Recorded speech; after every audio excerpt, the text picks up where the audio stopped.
Good evening everybody. आज मैं morning में ओपीडी देख रहा था जब, और कैजुअलिटी राउंड पे था तो देखा कि बहुत सारे पेशेंट डरे हुए हैं और पेशेंट के अटेंडेंट भी डरे हुए हैं, और कि चाइना में कोई वायरस आया है जो इंडिया में भी आ गया है, अब ये क्या होगा। कोई दूर दूर सबसे भाग रहे थे तो कोई हॉस्पिटल जाने के लिए तैयार नहीं हो रहा है कि अस्पताल में जाएंगे तो हमें बीमारी हो जाएगा। तो मैं इसके लिए आप लोगों को आज सोचा कि एक वीडियो बनाऊं, एक अपना मैं सजेशन रखूं कि क्या है ये ह्यूमन मेटान्यूमो वायरस जो चाइना में खलबली मचाए हुए है।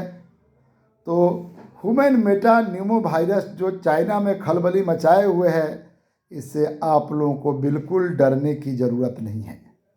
केवल हम लोग को सपोर्टिव और प्रिवेंटिव थेरेपी की ज़रूरत है।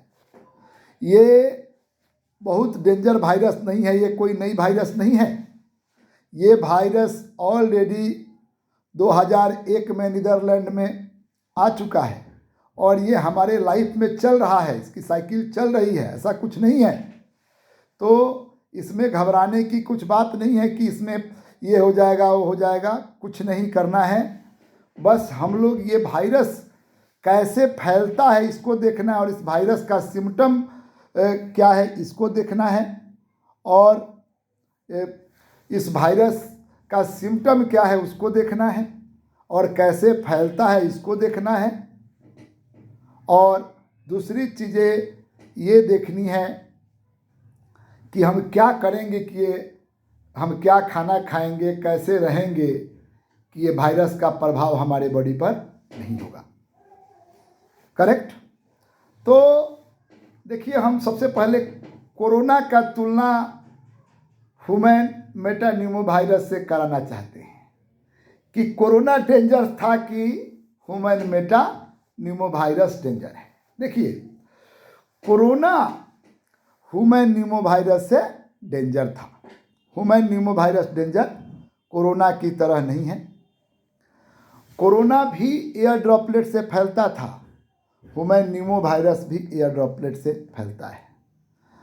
ये एक दूसरे एयर ड्रॉपलेट से, सरफेस से दोनों फैलता है, इसमें कोई अंतर नहीं है। लेकिन जो ह्यूमन मेटान्यूमो वायरस है वह 1 से 2 लोगों में फैलता है, और कोरोना 1 से 4 लोगों में फैलता था।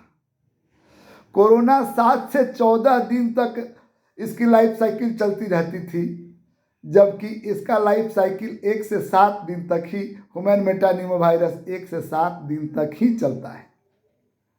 ठीक है।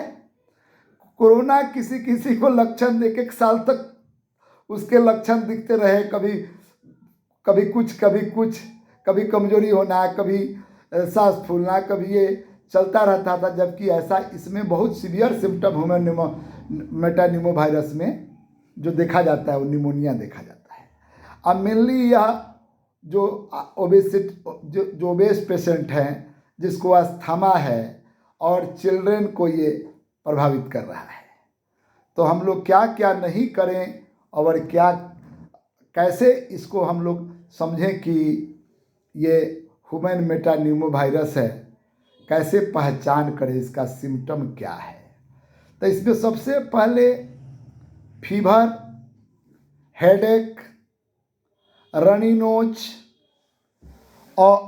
नोज, ये कभी कभी वीज साउंड भी सुनाई देता है, और वर्स्ट सिचुएशन में निमोनिया होता है। तो क्या होगा? फीवर, कफ, रनी नोज, हेडेक, ये सारे रनिंग नोज कोरोना में नहीं होता था, जबकि इसमें क्या हो रहा है? रनिंग नोज हो रहा है। तो ये इसका सिम्टम है, और डायग्नोसिस इसका हम RT-PCR के द्वारा ही करते हैं। किसके द्वारा करते हैं? RT-PCR के द्वारा। RT-PCR के द्वारा डायग्नोस करते हैं। अब सपोर्टिव थेरेपी और प्रिवेंटिव थेरेपी में हम क्या कर सकते हैं? जैसे कोरोना में हम लोग मास्क लगाते हैं तो इसमें भी हम लोग मास्क लगा के चलें।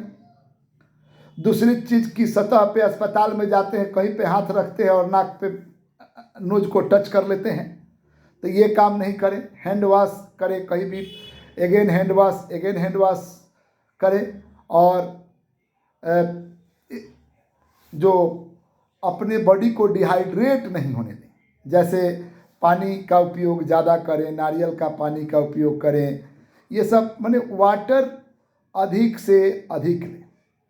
और हमारे कुछ कलीग्स जो हैं, तो हम लोग जो थेरेपी इसमें जो करें उसमें PCM, ब्रोंकोडायलेटर, मतलब जो सिम्टोमेटिक ट्रीटमेंट है करें।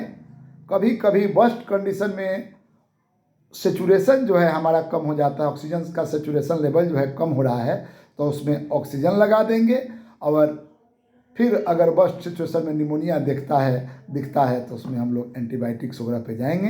बाकी इसमें कुछ घबराने की ज़रूरत नहीं है, ये कुछ नहीं है, आप लोग बिल्कुल डरने की ज़रूरत नहीं है। मैं डॉक्टर अरविंद कुमार आपके लिए हमेशा हेल्प के लिए तैयार हूँ, और किसी प्रकार की दिक्कत हो तो आप मुझे कॉल कर सकते हैं। मेरा नाम गूगल पे है, आप लोग देख सकते हैं। धन्यवाद, थैंक यू।